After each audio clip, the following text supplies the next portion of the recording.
Olá, tudo bem? Está começando o programa em destaque aqui na tela da Record News e também da TV Sim.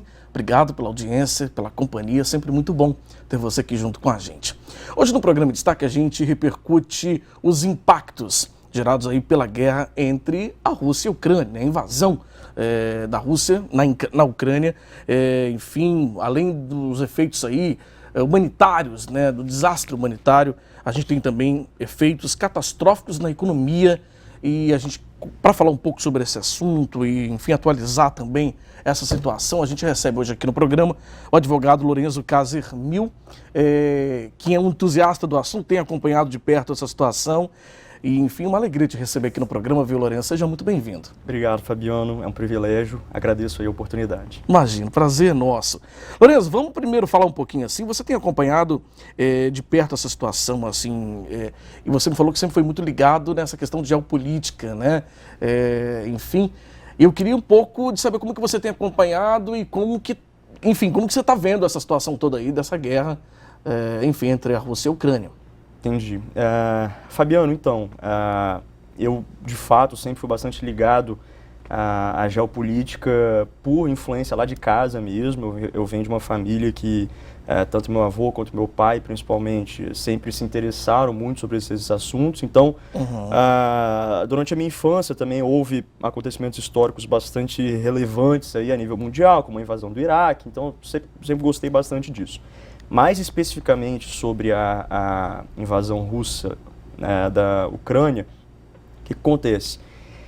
Na verdade, esse é mais um episódio de um conflito que começou em 2014. Não oficialmente entre a Rússia e a Ucrânia, mas aqueles conflitos que aconteciam lá no leste da Ucrânia, que duas províncias, seria o equivalente aos estados aqui no Brasil, né? Duas províncias, a província de Donetsk e a província de Luhansk, que tem uma população étnica de maioria russa, eles começaram a se rebelar, né, a combater o governo central da Ucrânia para se tornarem repúblicas independentes e possivelmente depois se unirem à Federação Russa, né? Então, há combates armados naquela região ali do leste da Ucrânia desde 2014, mais ou menos, e isso gerou uma série de situações políticas, né, militares também, que agora culminaram na invasão oficial, né, na declaração de guerra russa à Ucrânia, por uma série de motivos, mas enfim, é isso. Essa invasão, né, que já dura aí mais de um mês, a gente está indo aí, eu acho que já para a quinta ou sexta semana, né, mais de 5 semanas de guerra, e eu falei um pouco sobre essa questão do desastre humanitário, né, a gente tem tantas vidas sendo perdidas aí, civis sendo atingidos de forma inocente, né, totalmente inocente, não são pessoas que provocaram, nem têm ligação direta com todo esse movimento. Agora, tem também já diálogos, né, tem perspectivas que a gente avalia aí para talvez buscar uma solução, né? A gente vê os movimentos aí do próprio presidente da Ucrânia, né, se movimentando, enfim, e uma posição do presidente da Rússia já um pouco diferente, né, querendo sustentar e talvez lutando aí, talvez pela manutenção dessa barbárie, né? Como que você vê essa questão também desse diálogo? Diálogo. Então,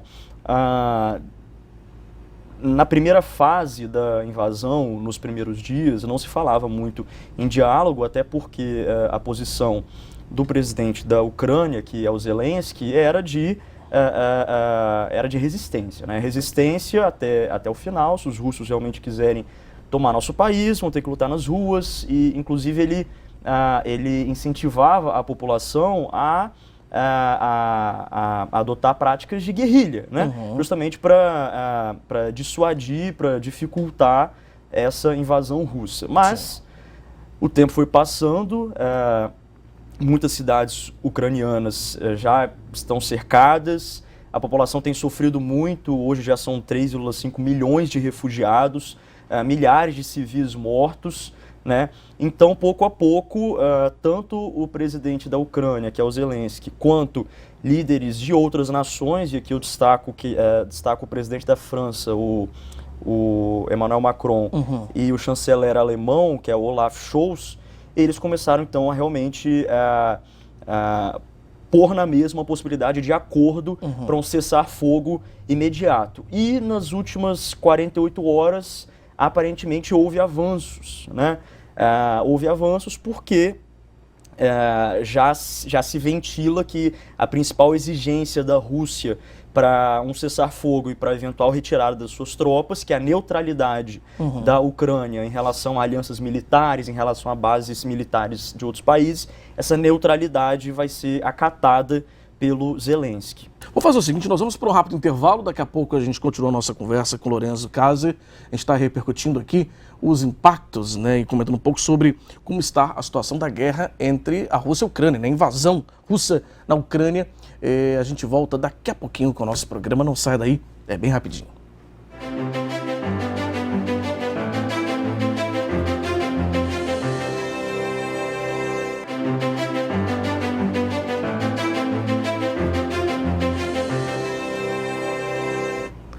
Estamos de volta com o nosso programa, hoje recebendo aqui em destaque o advogado Lorenzo Kaser Mil.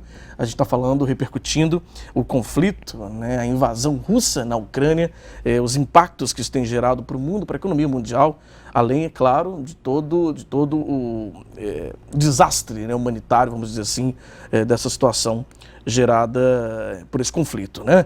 Agora, Lorenzo, vamos falar um pouquinho também sobre os impactos. O Brasil acaba também, indiretamente, né, por conta da economia global, né, mundial, também sendo atingido. Não só o Espírito Santo, vamos falar aliás, só do Brasil como um todo, mas o Espírito Santo, né, como forma micro mesmo, também tem impactos, na verdade? Sim, esses impactos existem. O primeiro impacto que a população brasileira e, consequentemente, a população capixaba sofreu, sem dúvida, foi no preço dos combustíveis. Por quê? Hoje em dia, né, a Petrobras tem adotado essa política de paridade do preço dos combustíveis ao preço internacional, né, do barril de petróleo, principalmente. Essa invasão russa acabou fazendo o preço do barril de petróleo disparar. Gerou uma instabilidade mundial, né? Exatamente. E com o preço do barril disparando, o valor da nossa gasolina e do nosso etanol subiu nas bombas. Então, assim, esse foi o impacto imediato, só que agora o preço do barril está caindo gradativamente, então a gente espera que haja uma estabilização, uma normalidade aí no preço dos combustíveis. Digo, normalidade em relação ao que estava no início anterior, desse ano, né? em que relação ao início desse ano. Ainda assim era muito alto, mas não ligado diretamente a esse conflito, né? Isso, era isso que o Lourenço está dizendo. Agora, de fato, um parênteses, né? Ainda assim os combustíveis ainda estão muito altos. Exatamente. Aí veio a calhar o conflito e ainda, né, a gente está vendo aí os valores absurdos aí em alguns locais do Brasil, passando de R$8 o litro da gasolina, né? Lorenzo, outra questão, a gente conversou um pouco aqui no intervalo sobre a questão da violação de algumas normas de direito internacional, por exemplo, público, né, como a Convenção de Genebra, entre outras. Isso também é algo que a comunidade internacional está acompanhando e atenta também a isso, né? Com certeza. O Brasil tem um histórico diplomático muitíssimo relevante, né?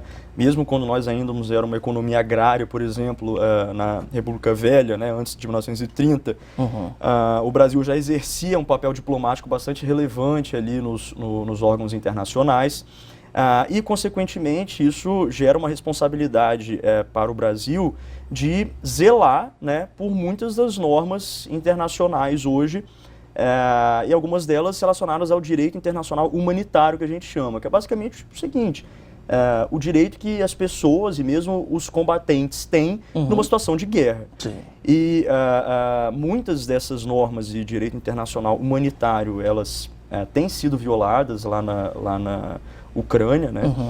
A gente tem observado várias denúncias de tratamento indevido aos prisioneiros de guerra, tanto por parte de russos quanto por parte de ucranianos. A gente tem visto também algumas práticas do próprio governo ucraniano de posicionar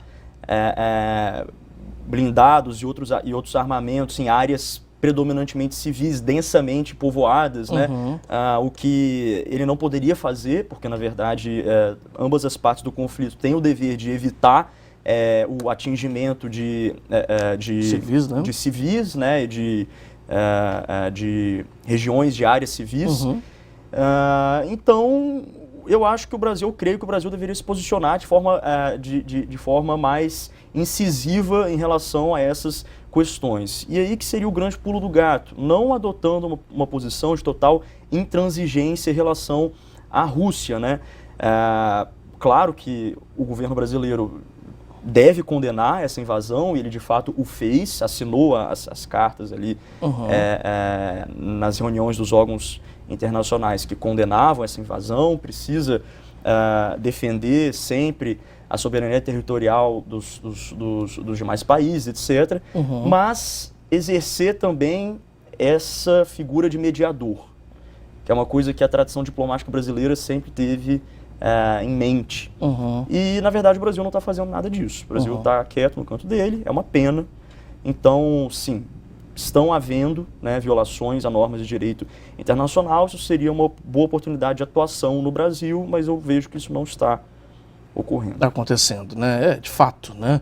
A gente está vendo aí um governo meio que omisso, né? Um país que está sendo omisso diante de um cenário de barbárie que está acontecendo, não tão distante da gente, assim, a gente está falando ali, né, do leste europeu, né, da região da Europa, enfim, parceiros, inclusive, né, comerciais em algumas, com certeza, né, do nosso país. Então, de fato, incomoda um pouco a nós, né, ver essa situação aí. Tanto Rússia quanto Ucrânia, parceiros importantes do Brasil. A gente até tinha falado dos impactos econômicos. Eu disse barril de petróleo, mas na verdade isso não tinha propriamente a ver com as relações comerciais entre Rússia e Brasil ou entre Ucrânia e Brasil. Sim. Mas nos fertilizantes, por exemplo, esse impacto ele é bastante preocupante, porque o Brasil hoje em dia é extremamente dependente do mercado externo para ter os fertilizantes necessários para a sua produção agrícola, né? E 28% dos fertilizantes que a gente importa são russos.